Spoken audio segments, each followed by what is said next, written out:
Alexander. All right. Hey there, students. And I am just hydrating. Make sure you're hydrating.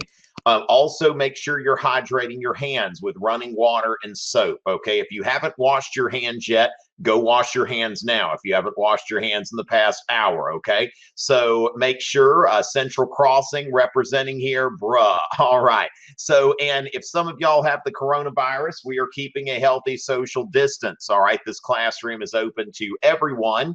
And so yeah, oh my goodness. Okay, the chat is really on there. But yes, drink plenty of water, do things that are going to be good for you. Make sure you're sleeping. Do whatever you can to boost and help your immune system, and make sure that you are washing your hands. All right, so this is the first of our APUS History Corona classes, and actual student alert, Olivia is here. Okay, glad to see actual students here because I'm probably going to have to assign these. Okay, we're still trying to figure out exactly what's going on there. Now, make sure you're hydrating. I would say, if you're drinking at least like 2 to 3 liters of water a day, that's going to be good for your immune system. Okay, if you want to wear a mask, that's great. Now, remember, the World Health Organization says to dab if you are coughing or sneezing. Okay, so if I'm coughing or sneezing, I'm going to remember to dab. Okay, Ariana, very good. Okay, now our focus area in this session is going to be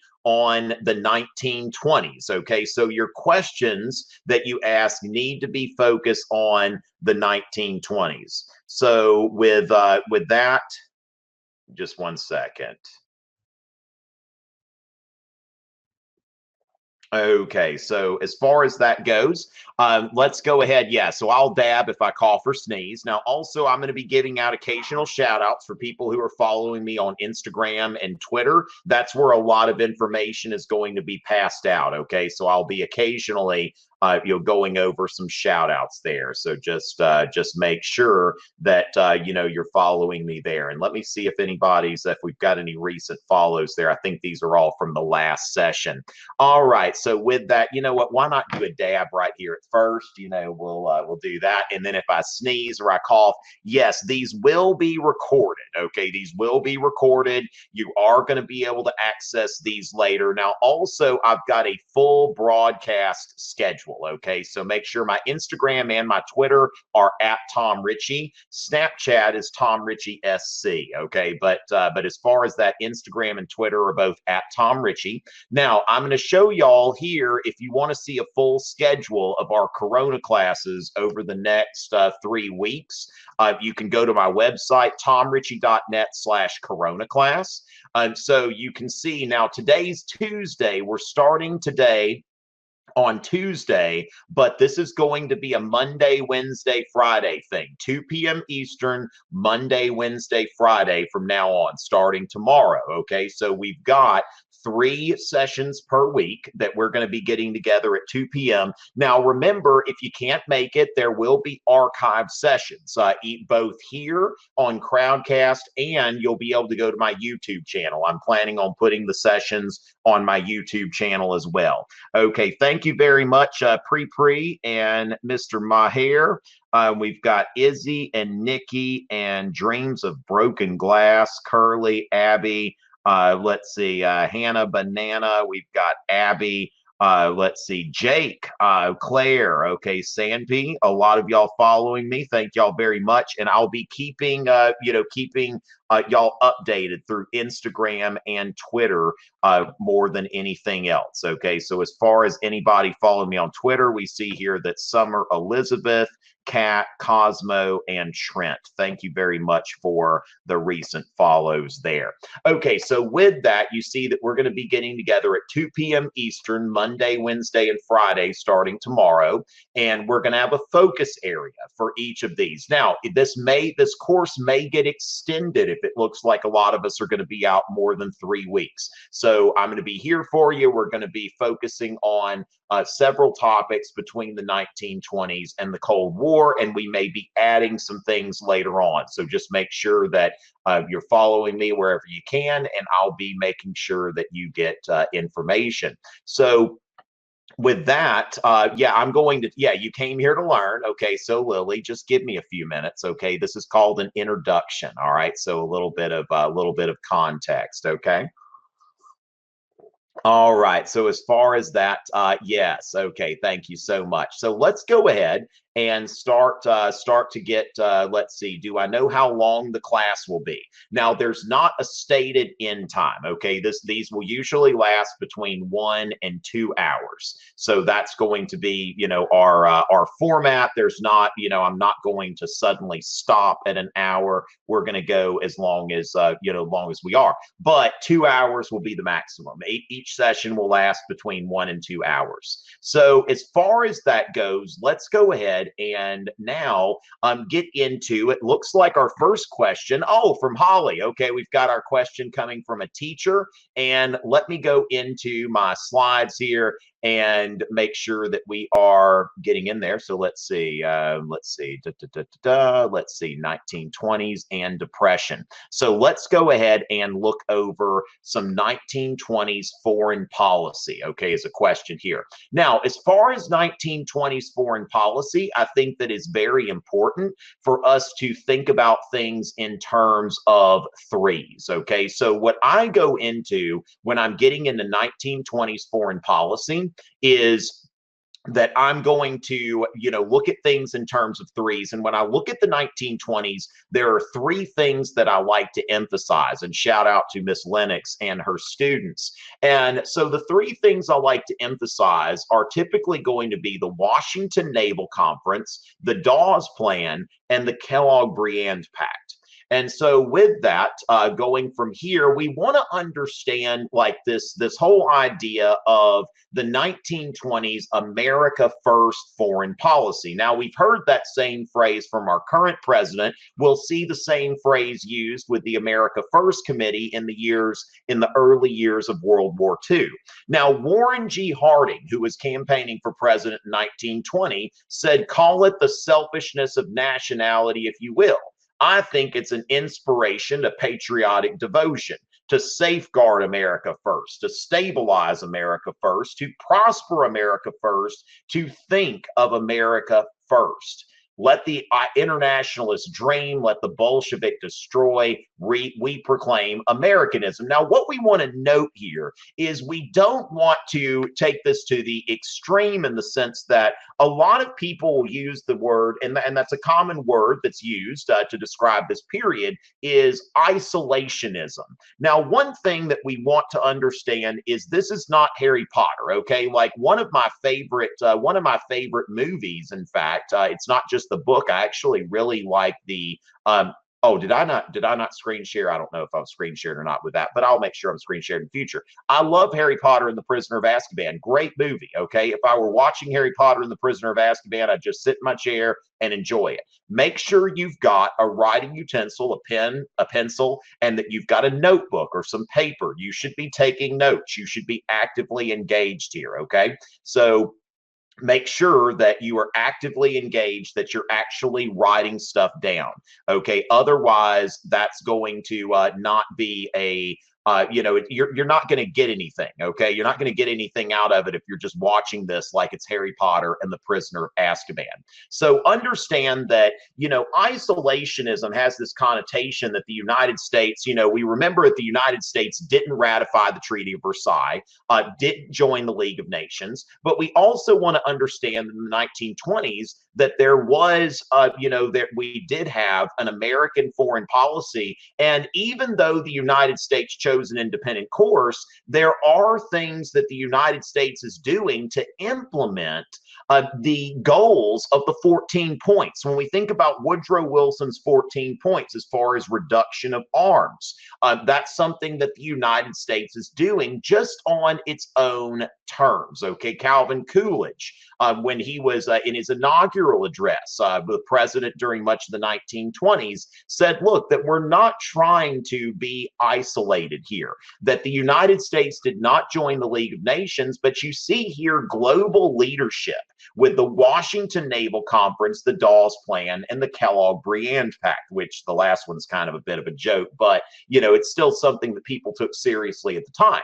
So what we want to understand here is one of Woodrow Wilson's 14 points was reduction of arms. And so the United States, now we didn't just attend a conference, the United States hosted a conference. So understand that the United States didn't join the League of Nations, but still displayed leadership in implementing the goals of the 14 points. John Callender, thanks for the Instagram follow.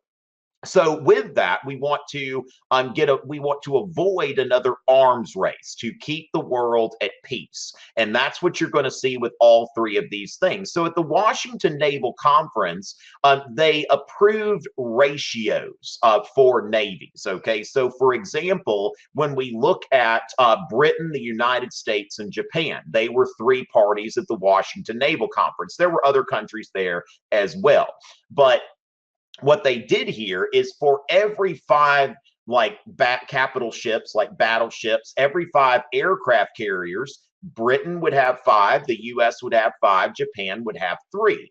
Now, Britain and the United States both had 2 ocean navies. Like the United States even today has an Atlantic fleet and a Pacific fleet. Now, they did a lot of bargaining at this conference in the sense that Japan, they'd originally said 2.5. But Japan's like, you know what, we want 3. And they bargained for 3. And here's the thing that the Japanese are thinking, if we ever got in a war with the United States, if we could destroy their Pacific fleet, then we would have naval superiority. And that's, of course, what happened at Pearl Harbor, except they didn't destroy the Pacific fleet. They only took out a few battleships and didn't get the carriers that they were hoping to get.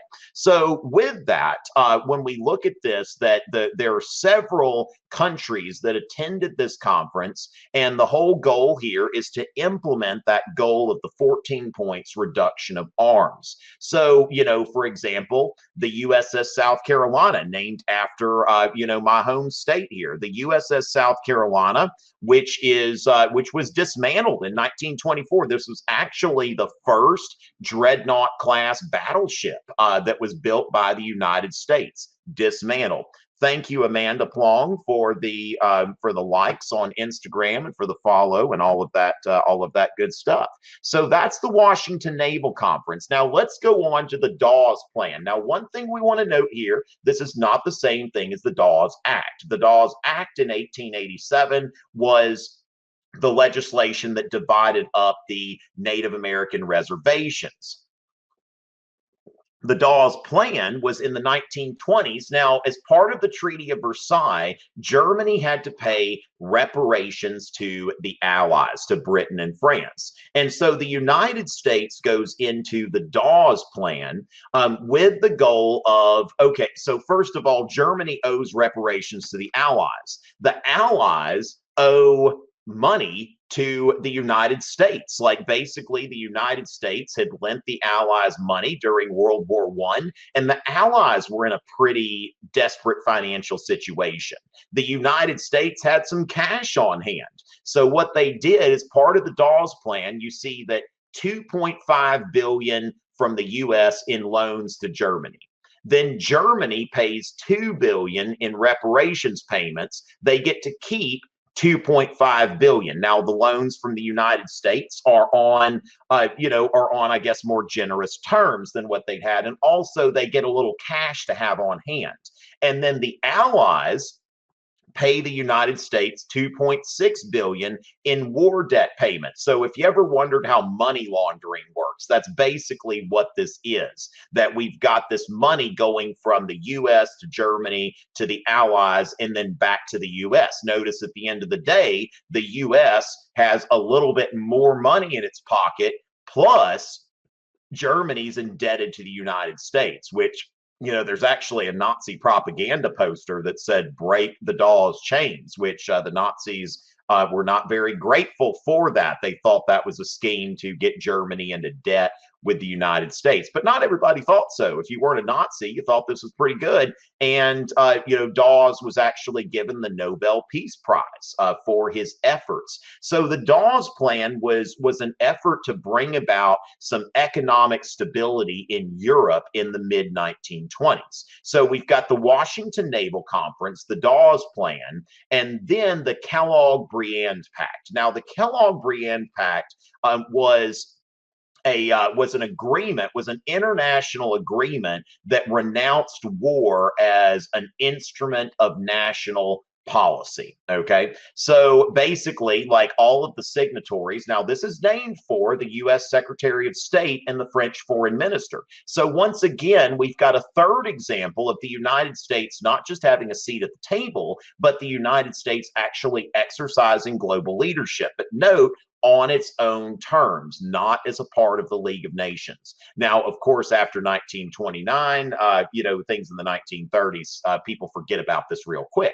But the United States, showed a great deal of leadership in the 1920s in spite of not joining the League of Nations. All right. So as far as that goes, now let's make sure. I am going to ban people who are being inappropriate in the chat. Now, I won't necessarily be able to get to everybody, but we're going to do what we can. Whenever I see something in the chat that's inappropriate, I will, kick people out. So let's just try to keep it clean here. We got a lot of people here.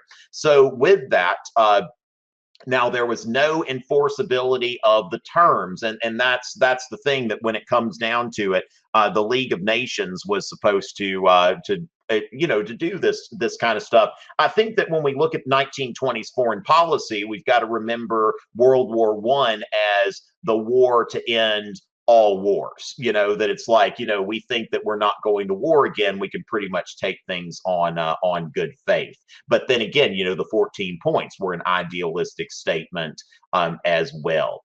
All right, so going from there, as far as that goes, Marty, we've got questions about the exam. I'm going to be broadcasting again another Corona class tomorrow, but I will let y'all know once this is up and running. But what we have planned is I'm going to be broadcasting with Marco Learning this week to address questions about the exam and give you information about the College Board. I love you too, Joseph. So understand what we want to do here.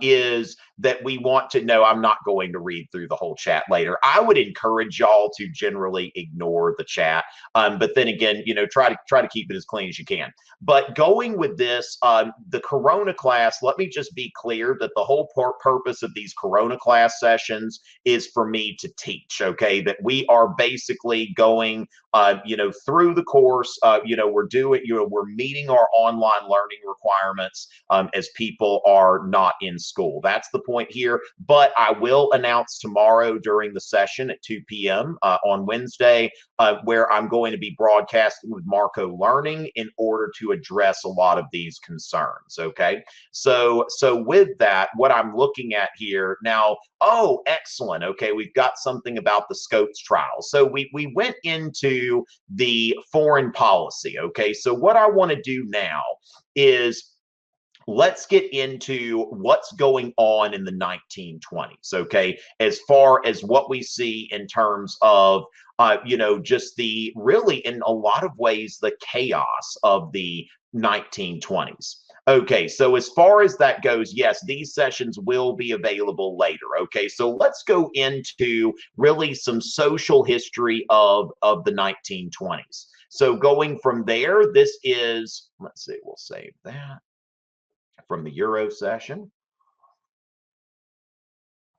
Okay, great. All right, close that. I'm in the 1920s. I'm in APUSH now. All right.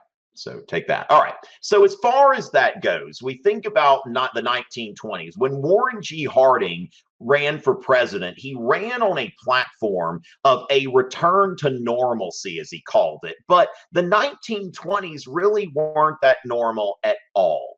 And what I'm going to go into are some aspects of the culture war in the 1920s, where we see, just the forces of conservatism and modernism that are, that are at work here. All right. Thanks, Kyle and Kate, for your likes on Instagram.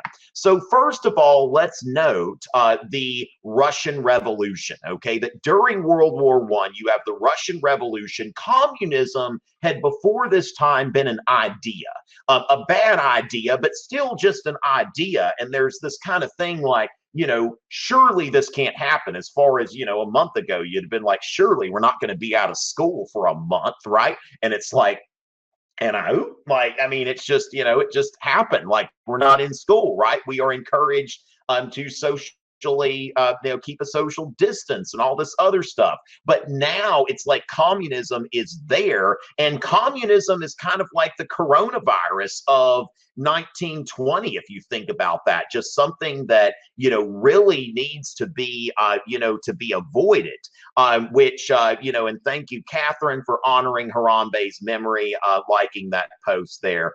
Thank you so much. Rest in peace, Harambe. And so with that, the Bolshevik Revolution in 1917, when that happens, people are thinking like, could that happen here? And let's think in terms of what's been happening, like these immigrants, who've been coming over. A lot of them. Did he just want to? Yeah. Thank you so much, Jada. Thank you so much for honoring Harambe's memory, who was never able to give us the cure for the coronavirus because of what happened to him. So as far as that goes, we want to think about where are the immigrants coming from. All right. And the immigrants at that time are coming from Southern and Eastern Europe. They're coming from Italy, from Greece, from then also, though, from Austria, from Poland, from Russia. Okay. We've got all these Russian immigrants and they're coming over here, and people were already suspecting them. And it's like, oh, like, we've got to do something about this because these people are going to bring communism here. Next thing you know, I'm scared of communism. I'm going to tell you that as far as that goes, I am scared of communism. I'd rather get the coronavirus than, get communism. But at the same time, we see this and, we go and look at this, and it's like, we might have to do something about this. We got to protect ourselves. And this is what is known as the first Red Scare that comes after World War I. Now, later on, we're going to talk about the second Red Scare. That's going to be one of our topics, I believe, in week 3, if I'm not mistaken. And so the first Red Scare, what's happening here is, there's a lot going on. Now, during World War I, now Eugene V. Debs was put in jail for trying to interfere with the draft and to try to encourage strikes during World War I. But Samuel Gompers and the American Federation of Labor, in a patriotic gesture, they stopped striking during World War I, that they voluntarily stopped strikes. Because remember, Samuel Gompers is like, look, I'm not trying to topple capitalism. I'm not trying to bring about like a fundamental change. We love America. We just want more money. Now, after World War I, all bets are off. You even had the Boston police strike, which catapulted Calvin Coolidge, who was then governor of Massachusetts. That catapulted him to prominence because he put down the Boston police strike. Imagine the police going on strike. Okay, that ever since then we see that, yeah, you don't see fire departments, police going on strike. It's not allowed. Ronald Reagan in the 1980s. Most of you haven't gotten there, right? But in the 1980s, Ronald Reagan had to figure out what to do about an air traffic controller strike, that the air traffic controllers decided that they just weren't going to work. And basically they were going to tie up the flights and the system of interstate commerce. And Ronald Reagan put an end to that real quick, just fired them. And so with that, what we're seeing here are a lot of strikes. And what this cartoon says, when we look here, that first it starts with labor strikes and walkouts. Then it goes to disorder and riots. And then we get here Bolshevism and murders, chaos. What happens after chaos and Bolshevism and all that? So people were afraid that, this was going to turn into something. And they took some extreme measures, okay? Some specific evidence we would use for the first Red Scare would be the Palmer raids. Now, the Palmer raids were targeting radical immigrants, okay, which, on one hand, we have to keep in mind that there is nothing illegal about, removing someone from the country who is deemed to be a threat to the country. But where is the line, and where does somebody get due process? Okay, do we have due process in this country? And also, is it a crime to be in this country and to hold certain ideas? Okay, so it's one of those things, like, if you're going to judge that someone is a threat to the country, then they need to get due process. They need to be an actual threat. But then at the same time, it's kind of like, my daughter. My daughter is wonderful. She's reading Harry Potter and the Prisoner of Azkaban right now. Great book. Make sure y'all got your notebook that you're writing down Palmer raids, okay, targeting these radical immigrants, communists, socialists, anarchists. But, on one hand, Caroline's my kid. She has to be in my house. Now, Caroline's friends, if Caroline's got an annoying friend, I can tell that friend to go home.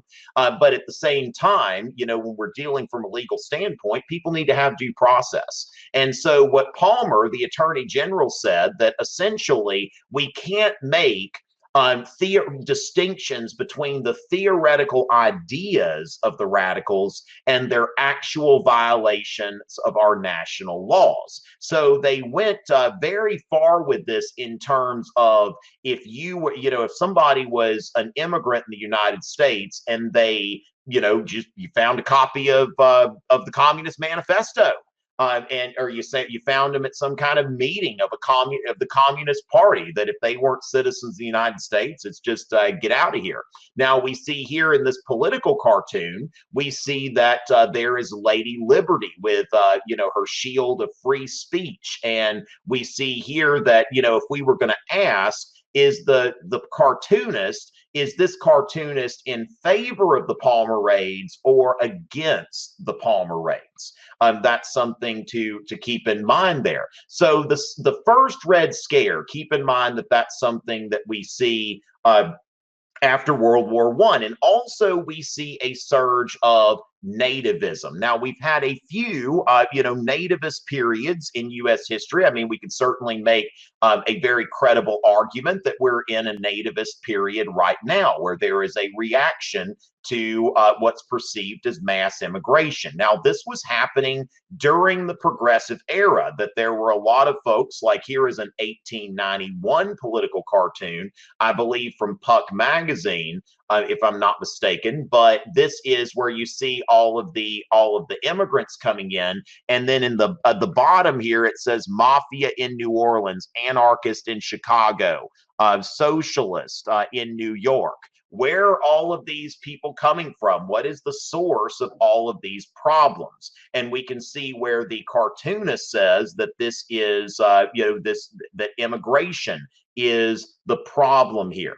Thank you, Jake Miller, for the recent likes on Instagram. And so when we look at U.S. immigration from 1880 to 1889, when we look historically and understanding the big picture of an immigration history of the United States is very important. That when you look at before 1890, where were immigrants coming from?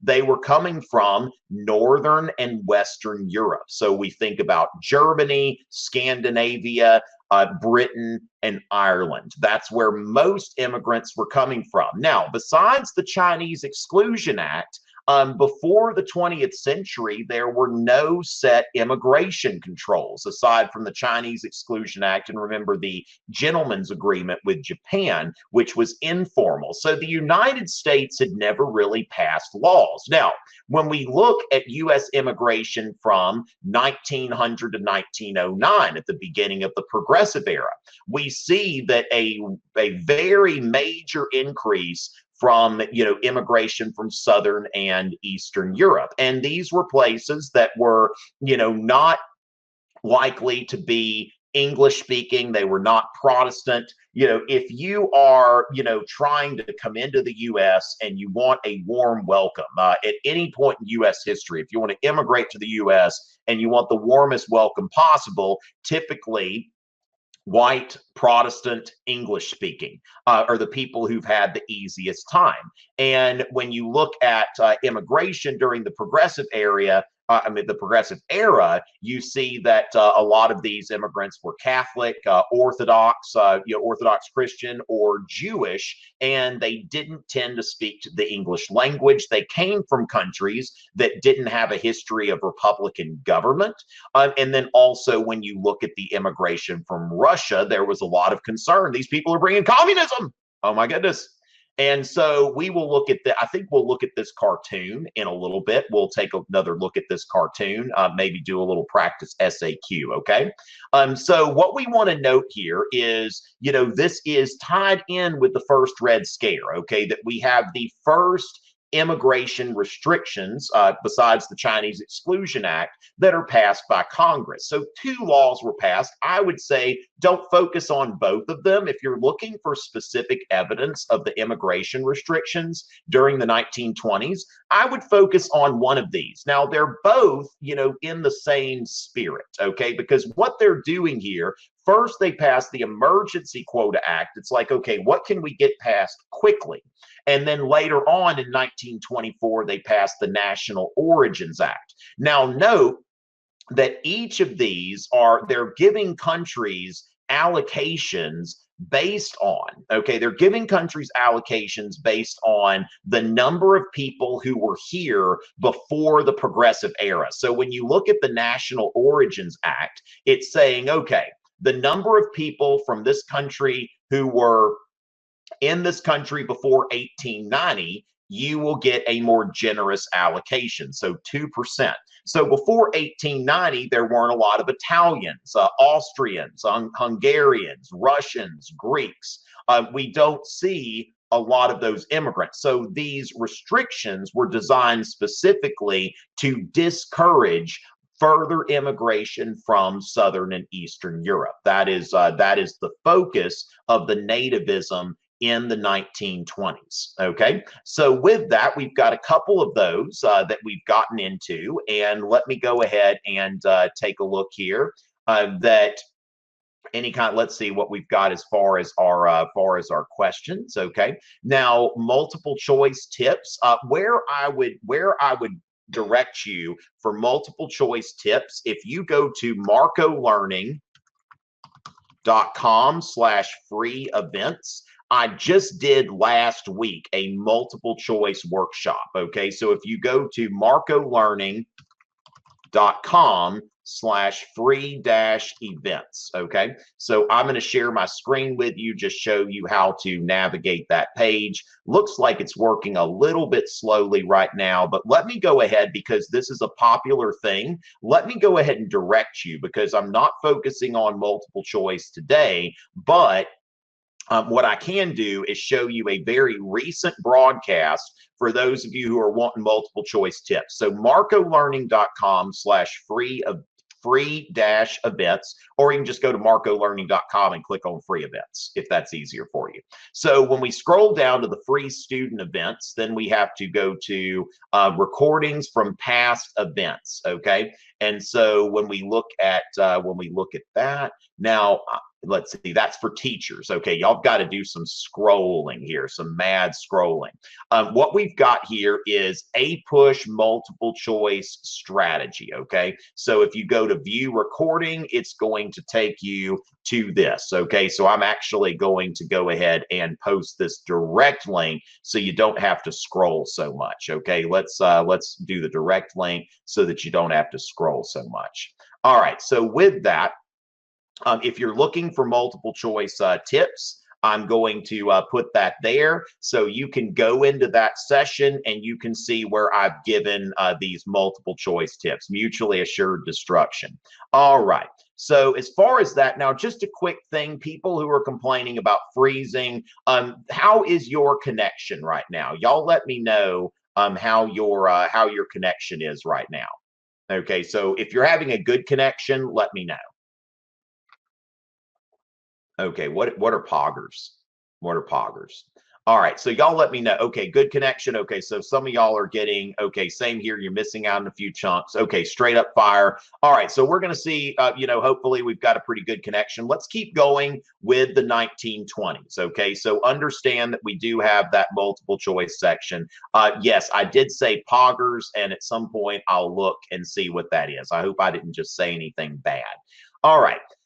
The Great Depression, let's see, Supreme Commander Drac, if you will ask your question tomorrow, that's going to be a good time for that. Okay, so let me go ahead and get back into APUSH teacher from Yuma, Arizona. Good old connection. Okay, thank you very much. Let me see. Actually, did I just yeah, Marty, you and I met last summer, didn't we, at the AP annual conference, if I'm not mistaken. So so welcome. Thanks for being here.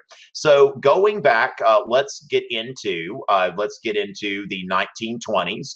Social history again. Hopefully y'all are getting some beneficial stuff here. Now, also let me note here, let's see, did your class cover the 1920s already? Okay, so I'm just going to want to see what is our ratio of people in here who have been through the 1920s already. So that's something that I want to make, just kind of see, just out of curiosity, where did y'all leave off? Okay, but we're, there's nothing wrong with getting a bit of a bit more context, because I think I'm going to get into a lot more depth than we're going to be able to in a classroom. Okay, so with that, okay, so we'll a lot of y'all did this already, but let's go into some review, a bit of depth here. And remember, tomorrow we're going to start with our focus being on the Depression.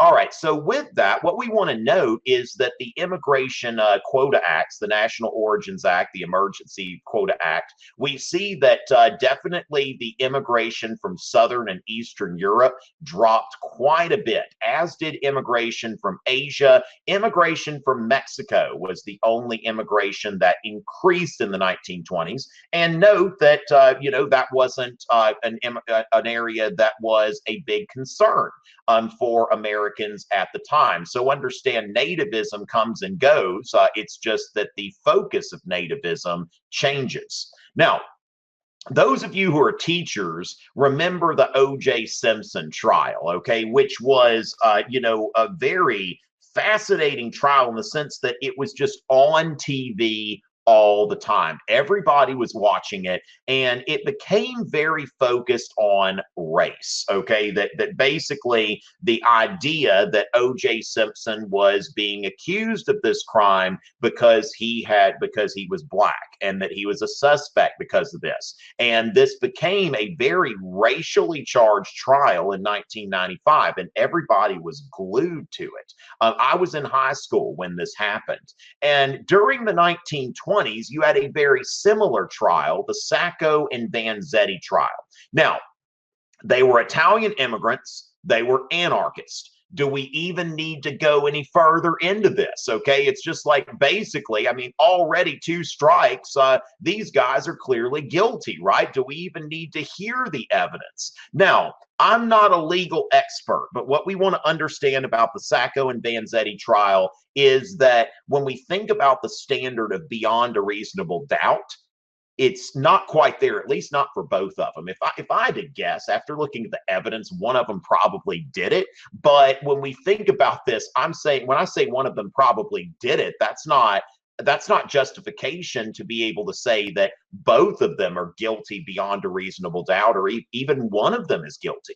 And so this became something that it wasn't so much about the crime, but the way that Italian immigrants were being treated in the United States. This became a rallying point for Italian immigrants, that they had these rallies in favor of Sacco and Vanzetti. Now, Sacco and Vanzetti were found guilty. They were executed, and there are their death masks, which have been preserved here. And then we see a funeral procession for Sacco and Vanzetti. So that's something that, lots of people there at the funeral procession with fancy hearses and a parade. And so this was a trial that was definitely in terms of, just being something that was ethnically charged in the 1920s. So when you're thinking about nativism and the way that immigrants were treated in the 1920s, the Sacco and Vanzetti trial would be a great piece of illustrative evidence. Now, as far as that goes, we see all of these new appliances. The 1920s were a very interesting time for women in the sense that, first of all, a traditional woman who's a homemaker has all of these new appliances. And then we see that there are women who are not, favoring traditional womanhood. So we see here, I don't mind housekeeping a bit. And there's that husband just smiling. Now, Nicholas Ferroni, who's a U.S. history teacher in New Jersey, has done some interesting things where somebody did a photo shoot where they got some of these old vintage ads and they basically put him in there as a man, like in the woman's place. And you get to kind of see, how these ads, were, you look at the positioning of this ad, she's just like, oh, I love housekeeping. And the thing is here that you see all of these new appliances. Now, tomorrow we'll get into the installment plan, okay, and how that works and how all of these new appliances and people buying them, this is creating something of a, problem because people are buying this stuff on credit. They're not paying cash. They're buying on the installment plan. Now we see here that the bobbed hair and short skirts becomes a look with young women at that time. So these young women we tend to call flappers. Okay, we tend to call flappers. And the flappers, they were women who were in this culture that, we're going to show our legs, we're going to bob our hair, we're not going to wear like traditional long hair, we're going to smoke cigarettes. Okay, that's something. We're going to go out dancing to the, here are some women going to the club, quite literally, and they're smoking cigarettes, which was seen as a male thing to do here. And so the flappers here are challenging these various social norms. They're going to jazz clubs and dancing. They're also condoning premarital sex. There's a primary source that's in some of your materials, perhaps that you go over, where women are going over this double standard. Okay, that as far as the expectations for women and men. Thank you so much, Sophie, for the follow, and Kaylee Dack for the follow and the likes on Instagram. And so with that, when we take a look here, that now you don't want to get into thinking that all women are, flappers, but, this is a trend with young women. Y'all run across this in your English classes as well. And so also we see the discovery of adolescence. One thing to note about the 1920s is child labor goes down as, the Congress tried to do it in the progressive era, but what ends up happening is that, the Supreme Court struck the law down that Congress tried to do to prevent child labor. But in the 1920s, most states started to pass compulsory education laws. Like, for example, today, you can only work a certain amount of hours a week, and you are required to be in school up to a certain age, depending on your state. All right. So as far as that goes, certainly conservatives looked at flapper culture and saw this as a threat to traditional gender roles. And then also we want to note that, most women in the 1920s are not necessarily going to the club, that they are using all of these new household toys. So with that, we go on to Prohibition. All right. So the U.S. is voted dry.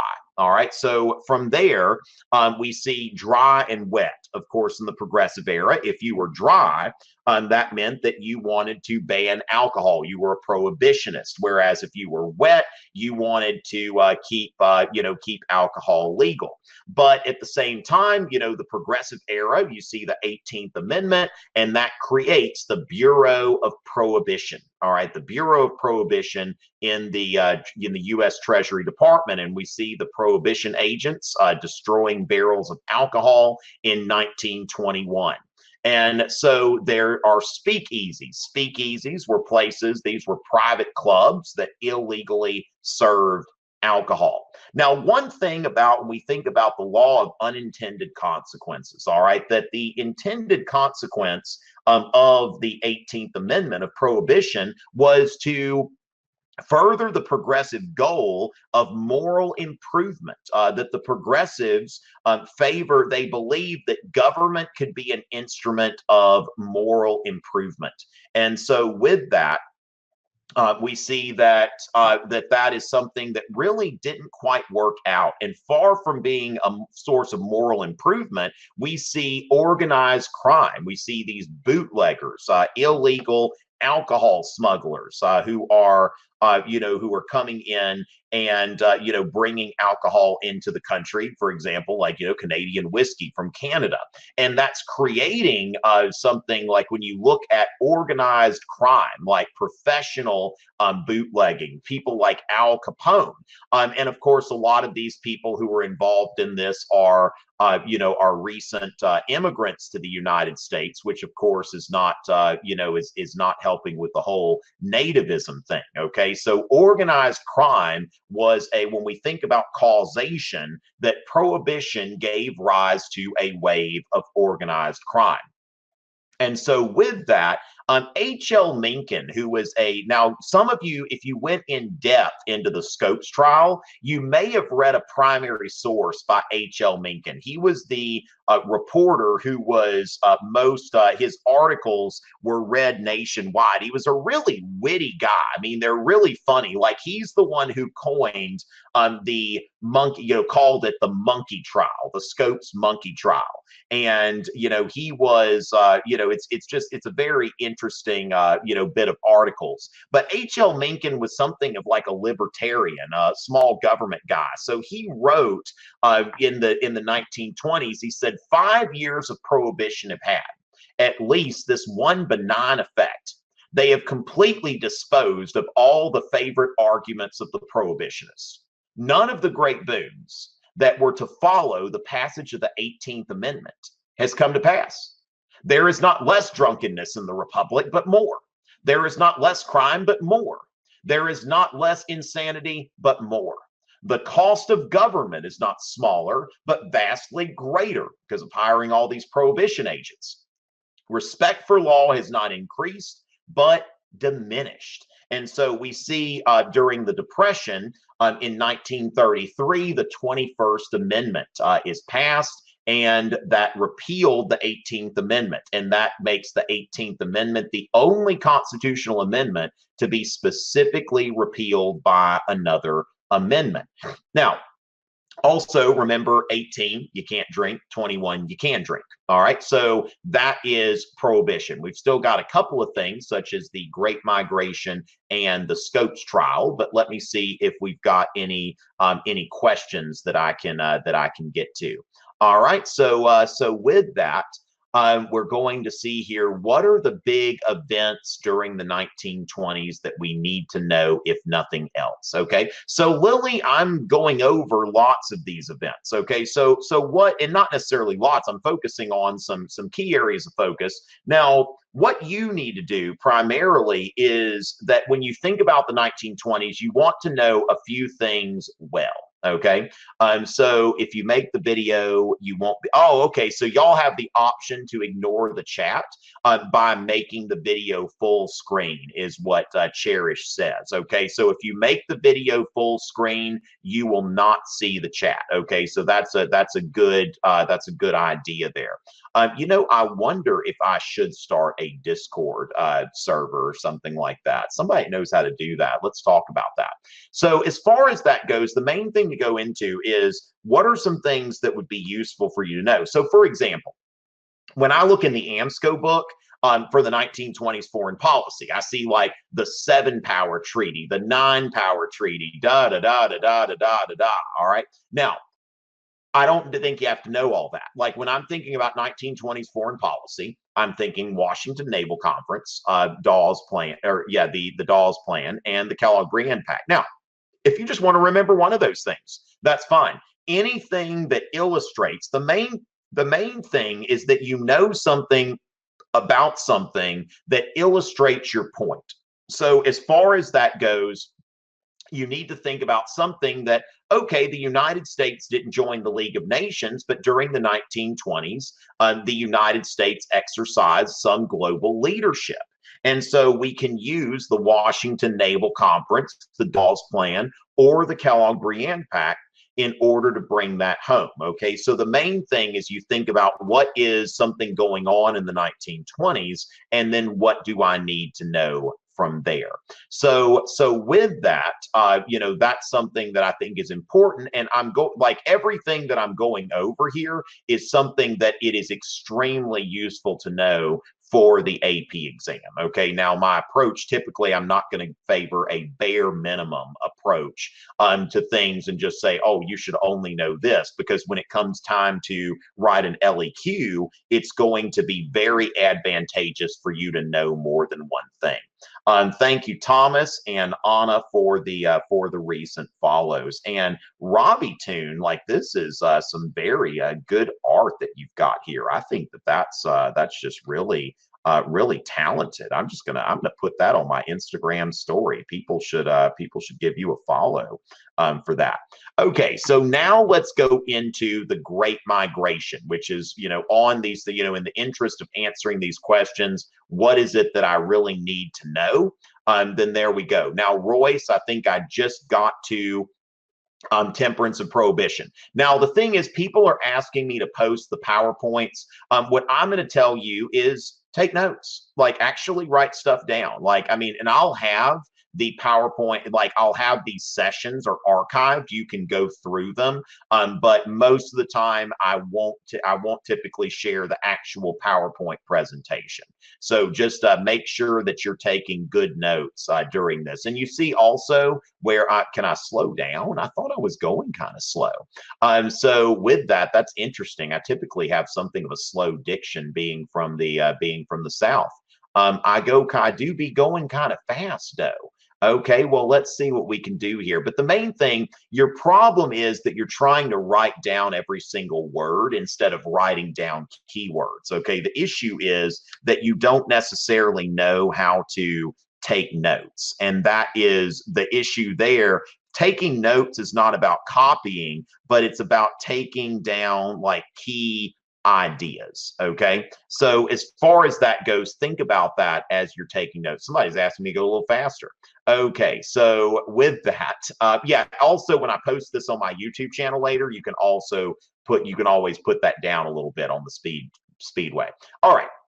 So now let's go into the Great Migration, which is a phenomenon that starts around the time of World War I and lasts through the 1920s. This is when African Americans leave the South in large numbers for the first time. Now, you might have run across the exodusters, who were, a group of African Americans who left the South, during and after Reconstruction. But that wasn't a large group. Okay, so what we want to note here is not necessarily a large group. So the first time that we see Black Americans leaving the South is during World War I. Now, in 1900, when we look at the Black percentage of the population by state, you notice that none of the former free states, when you look at the former free states, you see that several of these states have less than 1%. Light orange, that is less than 5%. Okay, and then you look at a state, when we look at the states of the Deep South with over 35% in Virginia. So you see here where, the Black population is very much concentrated in the South, even at 1900. So we want to note that after the Civil War, we did not see a lot of migration. So this is a very important internal migration. And so which I need to figure out if this is like public domain, just using this for educational purposes right now. But Jacob Lawrence, we see the map here where during the Great Migration, there is this exodus to northern cities such as Chicago, New York, St. Louis. Now, with the Great Migration, we want to think about pull factors and push factors. Now, pull factors, that's when something is pulling us away. Okay, so when we think about why are African Americans leaving the South, what is pulling them out of the South? And what's pulling them out of the South are employment opportunities. Okay, so when we think about employment opportunities, we see here that there is a man driving a railroad spike, working on the railroad. Okay, so thank you, Levi, for the recent Twitter follow. So we see the railroad, also the steel industry. All right, so we see here the steel industry, and then also educational opportunities. So when we think about these pull factors, we've got employment and education opportunities. Now, next thing you want to note are the push factors. Okay, so what is pushing Black Americans out of the South? Okay, what is pushing?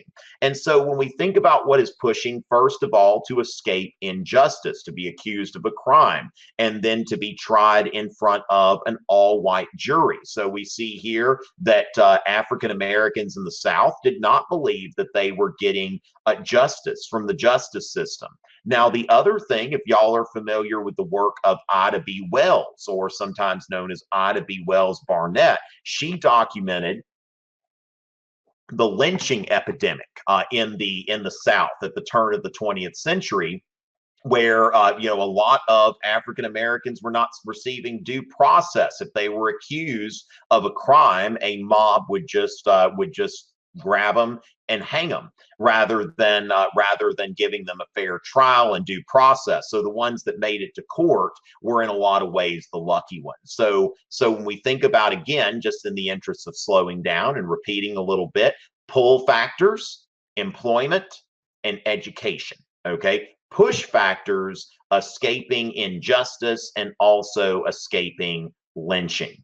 So 1900, what we see as a result of the Great Migration, we see by 1990, what happens is the Black population as a percentage of the population in the South substantially decreases. Okay, so you see here where in the, when we look at the brown, like there's no state in the United States that has a population that is over 35% Black. Okay, so that's done. And then we see that several states, even in the South, the Black population is less than 20%.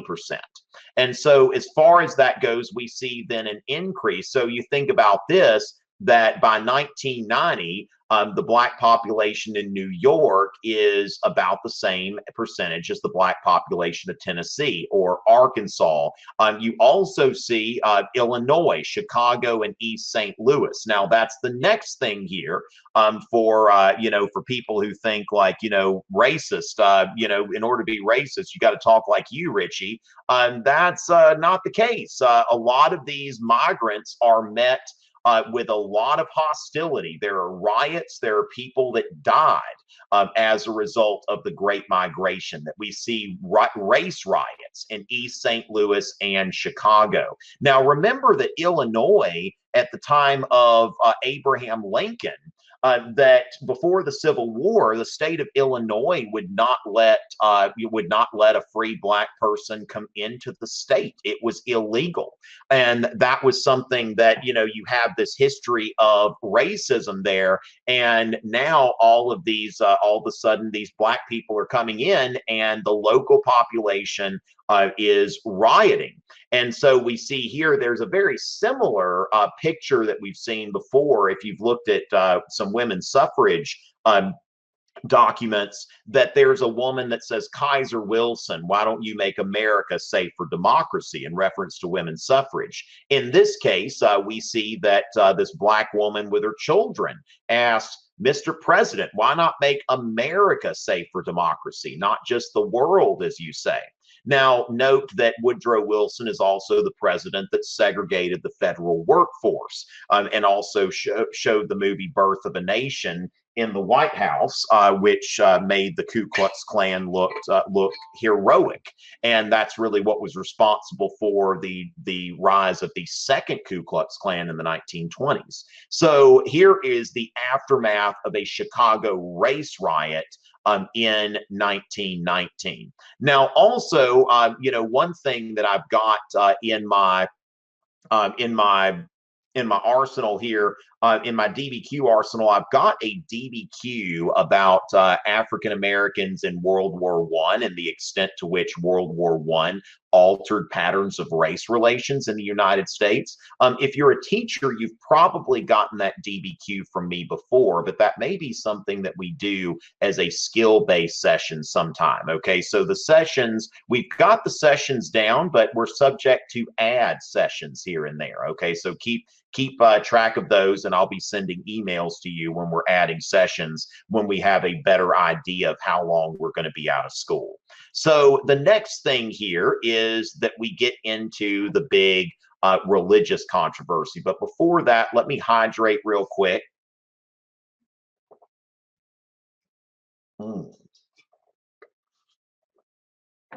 Okay, excellent. Yeah, that's a DBQ that I wrote myself. And I think that is pretty useful in looking at, the aftermath of World War I and what African Americans were facing at that time. Let's see what's going on with the questions right now. One of them, the questions I think are here in the, yes, Nick, that's an easy answer. Now, I will help you pass the AP test. I can't guarantee you success on the AP test, but I will certainly help you. Now, so let's go ahead now. Kristen is asking, what were the effects of the Scopes trial? Okay, so let me go ahead and get into the Scopes trial, which is the next thing on my agenda. Okay, so with that, going from there. All right, we could go, let's see. So going from there, let's get into the Scopes trial. All right, so that's the next thing. Now, here's the thing that the United States today is still, about 70% of Americans, whereabouts, maybe a little less by now, certainly a strong majority of Americans identifies as Christian. Okay, now, of course, identifying as Christian today doesn't necessarily determine your opinion of the Bible. It doesn't necessarily determine your opinion about evolutionary theory. But, Christians at that time, like the Bible had been seen as, like it says in the Bible, that God created the earth in 6 days, that he created the man on the last day, that he personally breathed the breath of life into him. And so the thing is that one of the biggest controversies in the 1920s was about the Bible, that this is one of these things that could be trusted, but then again, can it be?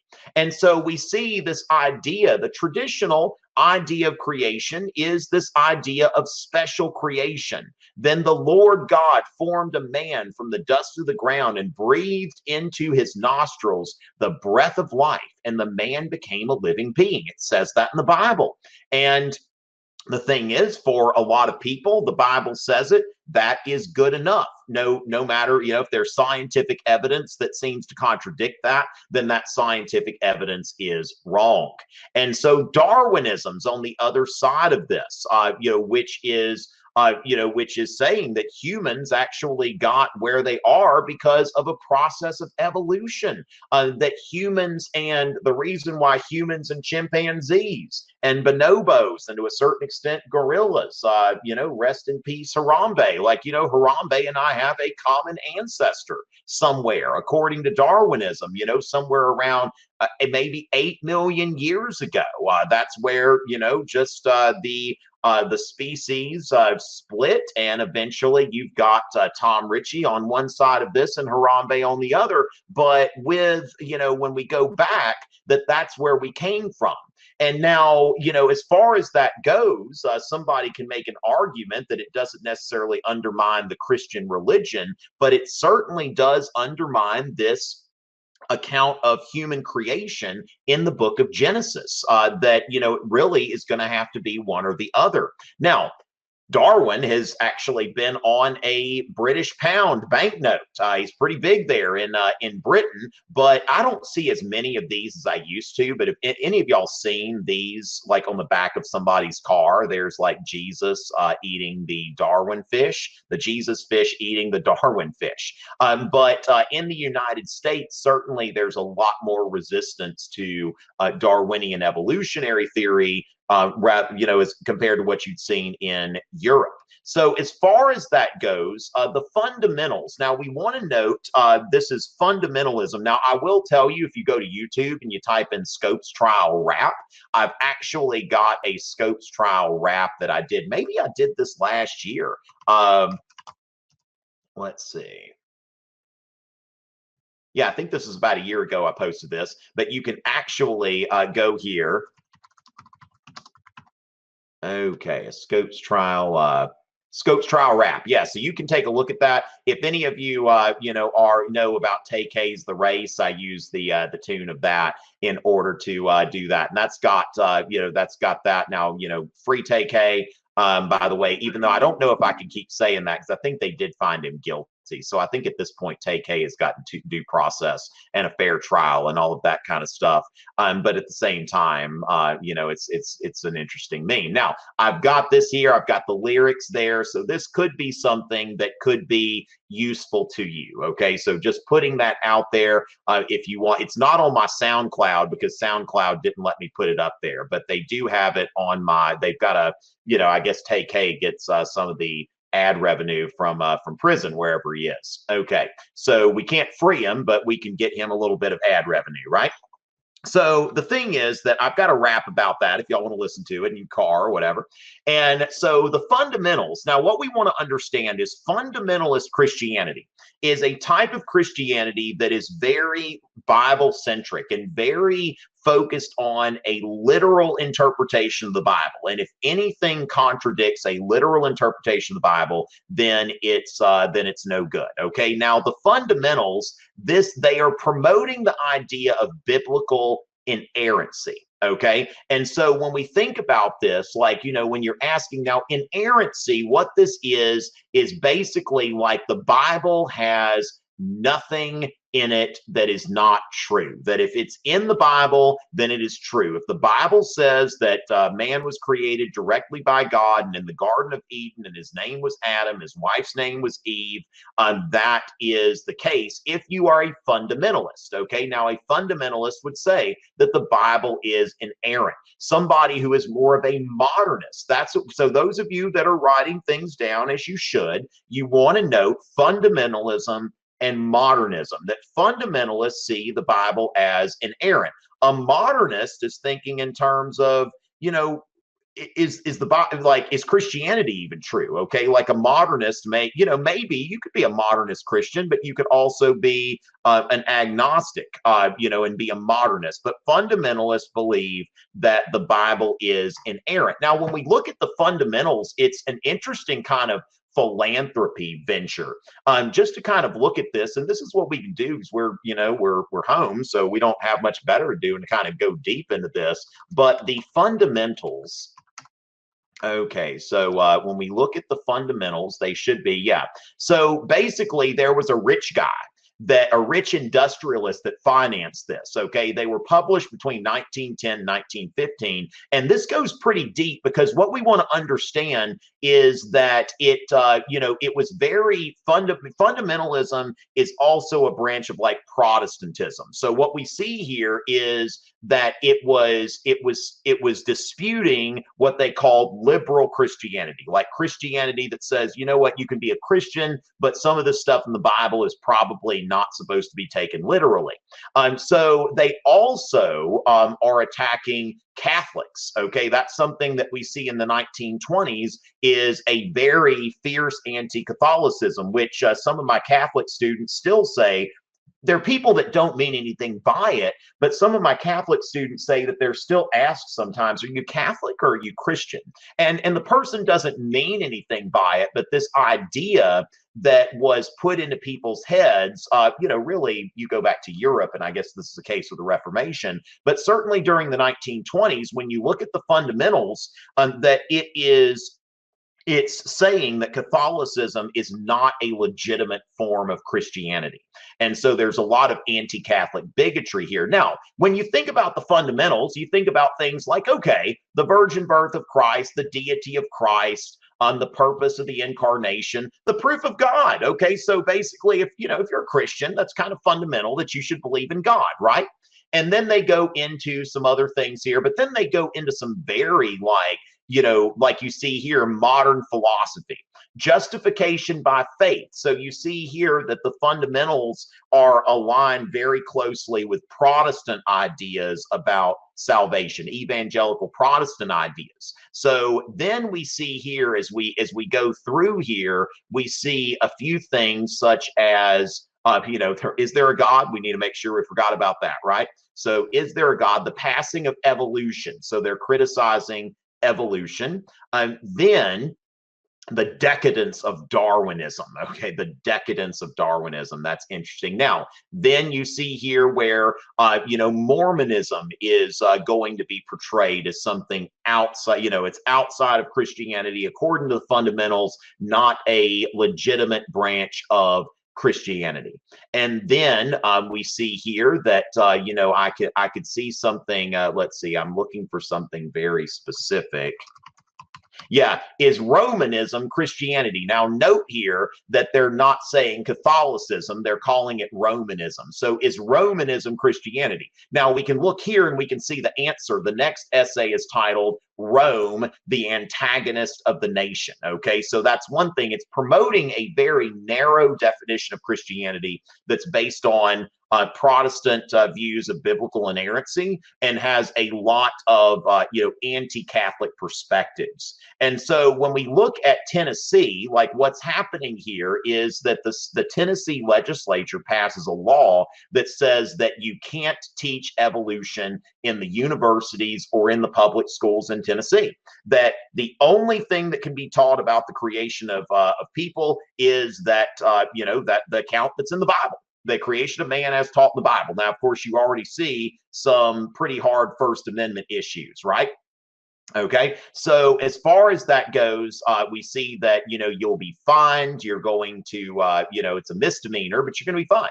And so what they did is they actually found like a teacher who was a substitute teacher, who was a young man. The people in this town in Tennessee, they decided that they wanted to bring this to court. Like they knew that somebody was going to challenge it. They knew that there was going to be a trial. They were like, why not here? Okay. So what they do is they go to this young substitute teacher, John Scopes, and they ask him like, hey, how would you like to be the one who violates this law? And so they say, you don't have a family, you're not married, like you're young, just go in and teach evolution and let's see what happens. Now, H.L. Mencken, who I mentioned earlier, called him the infidel Scopes. Like he was very tongue-in-cheek in his coverage of the so-called monkey trial. So the infidel Scopes. So he purposely violated the law. Now, excuse me, the other thing is he was using the textbook. Like even though it was illegal to teach evolution in Tennessee, he used the actual textbook that was in the classroom that referenced evolutionary theory.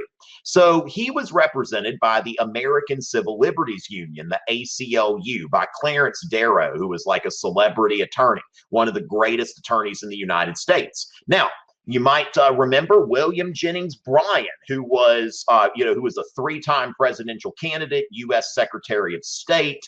William Jennings Bryan was a fundamentalist. Like the Cross of Gold speech, he wasn't being disrespectful toward Christianity by employing that imagery. He was very much a fundamentalist Christian. And so you have a fundamentalist versus an agnostic at this trial. And so what happens here is that he was found guilty, but not really, okay, that a higher court overturned the conviction. You can guess that there are a number, like I said, of First Amendment issues here with this. And of course, there's H.L. Mencken's coverage, very amusing coverage of this so-called monkey trial, such obscenities as the forthcoming trial of the Tennessee evolutionists. If they serve no other purpose, at least call attention dramatically to the fact that enlightenment among mankind is very narrowly dispersed. It is common to assume that human progress affects everyone, that even the dullest man in these bright days knows more than any man of the 18th century and is far more civilized. The assumption is quite erroneous. Now, when you look at what he writes here, is Mencken on the side of the modernists, or is he on the side of the of the fundamentalist? Okay, so let's see here. I'm going to put a poll out there. When we're looking at this source, so was Mencken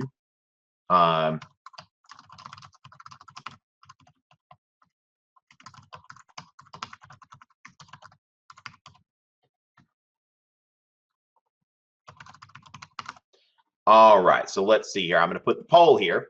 Okay, so Mencken, was he on the side of the modernist or the fundamentalist? And we're reading. So yeah, I'll go ahead and put the source back up there. I can certainly do that. So when he says here, when he's writing about this, we see that the great masses of men, even in this inspired republic, okay, the great masses of men, even in this inspired republic, are precisely where the mob was at the dawn of history. They are ignorant, they are dishonest, they are cowardly, they are ignoble, they know little, if anything, that is worth knowing, and there is not the slightest sign of any natural desire among them to increase their knowledge. So when we're thinking about this, is he on the side of the fundamentalist or on the side of the modernist? And so when we look here, looking at our poll, I'll have to stop screen sharing to see the poll here. Yes, very much so. Okay, so it's evident here when you're reading sources, it's very important to note point of view. So it's very, very clear when you're reading this that he is not a fan of fundamentalists, and he sees the fundamentalist as ignorant and backward. And that's his perspective. That is his point of view. And we want to make sure to identify those things. Now, we've noted, and you can see here something of a continuing controversy. Now, it'd be interesting to see what it looks like today. But when we look at belief in evolution, the United States, at least when the time that this was taken, had much more in common with like Eastern European countries and Turkey, like somewhere between Latvia and Turkey. Whereas when you go to Western Europe and Japan, Northern and Western Europe and Japan, you see that over 80% of people, around 80% of people believe in evolutionary theory, whereas in the United States, at the time this poll was taken, maybe a couple decades ago, but you still see that 40% of the population was opposed to evolutionary theory. Now that's probably moved a little bit, but certainly still not what you're going to see like when we compare us to Denmark or the UK or somewhere like that. Okay, so going from there, the question being, who will defend America from all these threats, from the Great Migration to the immigration to the communism to the Catholicism? Who's going to defend America?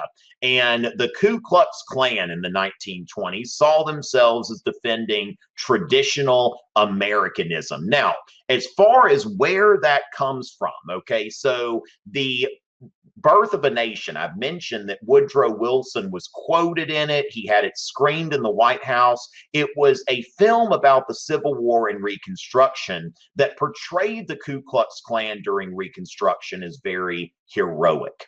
And so as far as that goes, that gave rise to the second Ku Klux Klan, that 5 million in 1925 at its peak membership. Now, the true American, as far as the Ku Klux Klan was concerned, white Anglo-Saxon Protestant, what they call a WASP. So you see here that it's going to be, they're going to defend Prohibition, they're going to defend Protestant Christianity and fundamentalism, and the enemies, when you think about this, what they are against.